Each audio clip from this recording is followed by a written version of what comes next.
কি ব্যাপার নীলা, আজকে হঠাৎ তোর ভাইয়াকে নিয়ে আসলি? ঘটনা কি? আমি তো তোমার জন্য এসেছি, ওর জন্য কি শুধু শুধু এখানে আসবো নাকি? ও বুঝলাম। এই তো নিমা, চল তো না যাই। এই তুই নাম ধরে ডাকছিস কেন? ওকে ভাবি বলে ডাকবি, আজকে থেকে ও তোর ভাবি। কে কার ভাবি? ও আচ্ছা, সরি সরি, তোমাকে তো প্রপোজ করানি, right? Wait wait a minute. Hello. তুই তো নির্লজ্জ কেন? তুই তো ছোট বোনের সামনে তার বান্ধবীকে প্রপোজ করিস। তাতে কি হয়েছে? ভালোবাসা কি অন্যায় নাকি? আমি তো প্রপোজই করছি। আর এইসব তো তোর জন্যই করছি। তো বাসায় একা একা থাকিস, তোর বোর হয়, তুই বোর ফিল করিস। তাই ভাবলাম তোর বান্ধবীকে তোর ভাই বানিয়ে নিয়ে যাবো, তাহলে তুই বোর ফিল করবি না। দেখছিস কি উল্টাপাল্টা কথা বলছে? উল্টাপাল্টা না ম্যাডাম, যা সত্যি তাই বলছি। নীলা, তোর ভাইকে থামতে বল।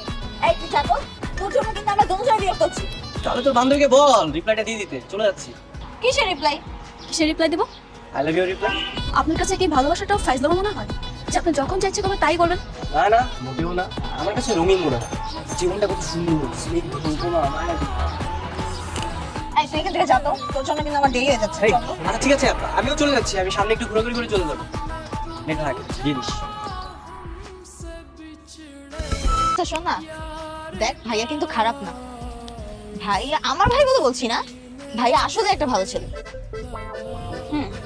তোর ভাই যে কেমন ভালো ছেলে সেটা আমি খুব ভালো করে জানি, এটা আমাকে নতুন করে বোঝাতে হবে না। সত্যি ভালো রে, তুই মন থেকে রাগটা কমিয়ে একটু কথা বল, তাহলে ঠিকই বুঝতে পারবি।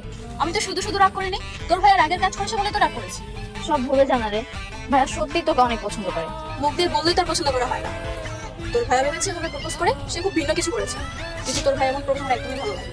ভাইয়া ও মনি একদম মুখের উপর কথা বলে।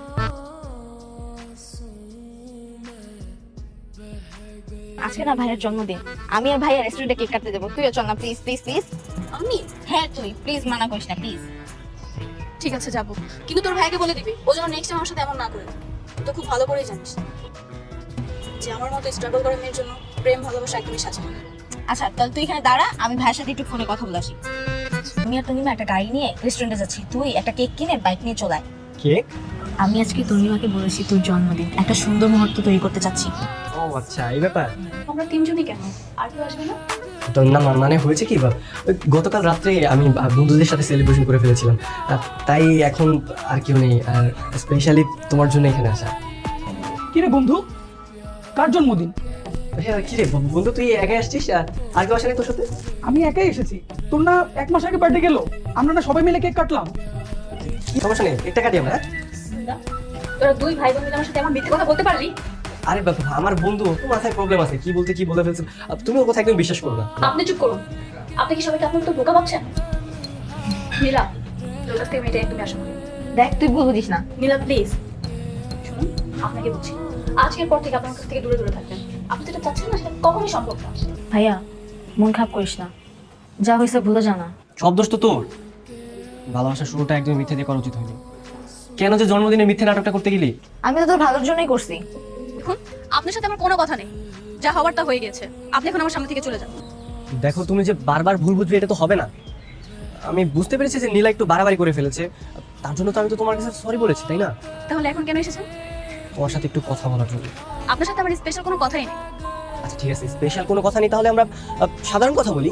আপনি যা বোঝাতে চাচ্ছেন আমি বুঝতে পেরেছি, কিন্তু আপনার মতো লাক্সারিয়াস লাইফ আমার না। আমি পরিবারের একমাত্র মেয়ে, আমাকে স্ট্রাগল করে চলতে হয়। আপনার বাবার অনেক টাকা পয়সা রয়েছে, যেটা আপনার যখন চাইছে তখন তাই করতে পারছেন, এটা আমাদের জানা সম্ভব না। ভাইয়া ও তো আজকে বাচ্চাদের পড়াইতেও আসে নাই, আর আমি অনেকক্ষণ ধরে কল দিচ্ছি, কল তো রিসিভ করে না। আচ্ছা, তুই আমাকে আগে বলিস নি কেন বাসায় এত সমস্যা? ওইভাবে কখনো প্রসঙ্গ ওঠে নাই, তাই বলা হয় নাই। আমি গতকাল তোদের বাসায় গিয়েছিলাম, আঙ্কেলের সাথে অনেকক্ষণ কথা হয়েছে।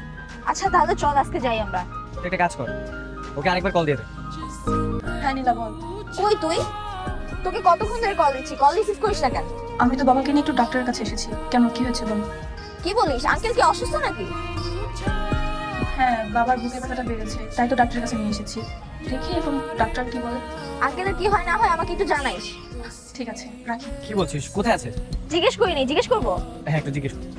আপনি অপারেশনের ব্যবস্থা করুন। আপনি কে? আপনাকে তো আমি চিনলাম না। আমি ওনাদের পরিচিত।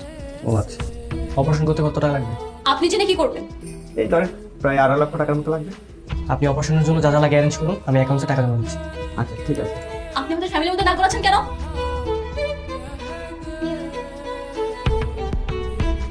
আপনি যেখানে কেন টাকা দিতে চাচ্ছেন সেটা আমি খুব ভালো করেই বুঝতে পেরেছি।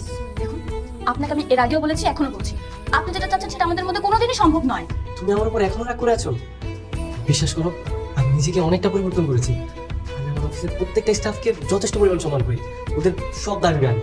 আপনি কি মানেন আর না মানেন সেটা তো আমার শুনে কোনো লাভ নেই। তুমি মানো আর না মানো, আমি তোমার জন্য সবকিছু করতে পারি।